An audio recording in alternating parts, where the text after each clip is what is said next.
Whenever we finish a project, we do a lot of soul searching. A lot of reference got kicked around. The Seven Samurai, the Magnificent Seven. We talked very early on about showing off a more human approach to Spartans. I mean, we definitely focused on trying to go back to sort of the core of what made Halo CE, the Combat Evolved, the sort of phenomenon that it is. I remember my first time playing Halo, and I was in that first level, and after winding through these technical corridors, fighting aliens, and then I step out into this world, and it just opens up in front of me, and it's beautiful and alien and huge. That was a sort of seminal moment for me, and I think that's part of what we want to capture in Reach. Something that was core to the game at the beginning was that sense of wonder and exploration. We started with a series of events. We basically set out like, okay, from this date on Reach to this date, we built a military campaign. We all had a desire to really flesh out the backstory of what happened prior to Master Chief and Cortana even entering the picture. We knew there were other Spartans, and it just seemed like such a rich area to tell a character-driven story with new characters. We wanted this team to feel like a Delta Force type team that are usually a smaller number. Why are we not seeing explosives residue? This particular team, Noble Team, they've survived by staying together. You're Noble Six, you're a replacement for a Spartan that's died. You're experiencing this story, boots in the mud. We looked at the story of Reach, and it was obviously a more intimate, character-driven story.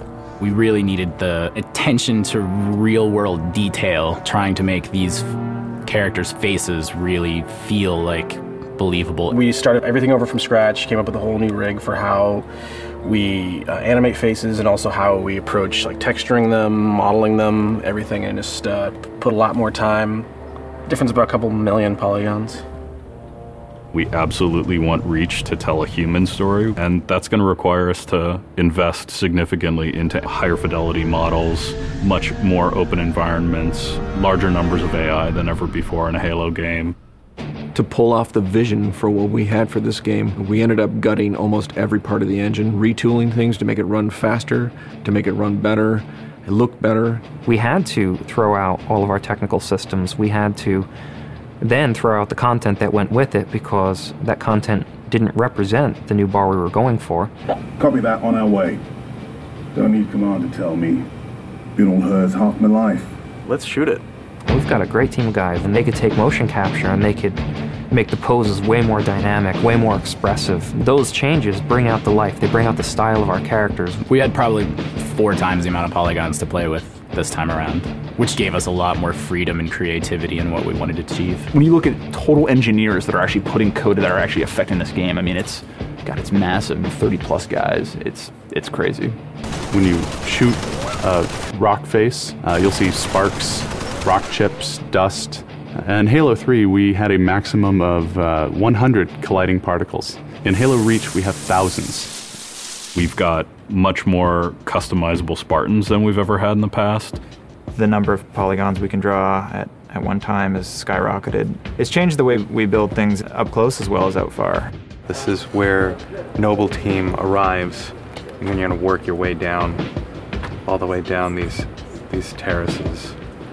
Big open environments, epic skyboxes. These are things that are quintessential to Halo. Like, we're building a planet that exists 500 years from now. We want to build spaces that you want to explore. We want to put twice as many characters, vehicles, and weapons into that environment. That's going to require massive improvements to the way we handle our artificial intelligence in the game. We now can put so many AI in an encounter that you can put 4 Spartans, the player, 8 Marines against 30-ish Covenant, and that's an actual serious challenge. Bringing the elites back was something that was really a true joy for us because they're such an awesome character to fight. What if the Spartans and the soldiers don't actually understand what the aliens are saying?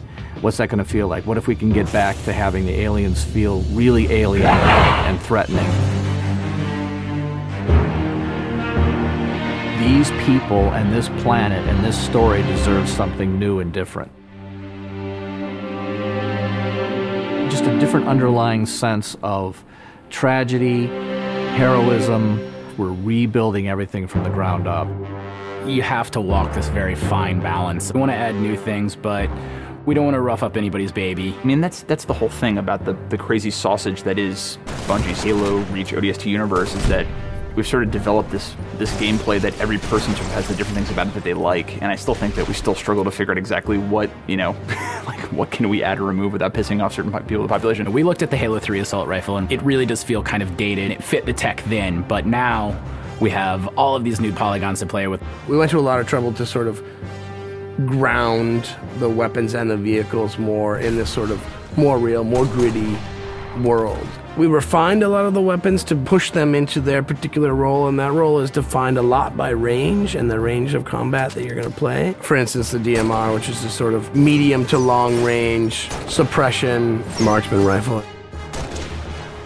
It's going to be a sandbox game. It's not going to be a carefully scripted game where every movement of the AI is controlled by a mission designer. It's much broader than that. It allows the player to deal with encounters in their own specific way. There's definitely going to be offhand grenade throwing. There's definitely going to be vehicles.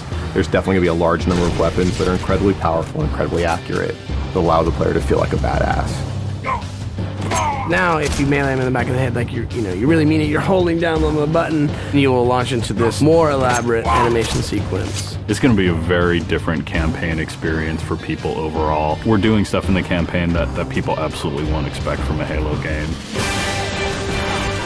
Bigger battles, brand new cast of characters. An incredibly ambitious game.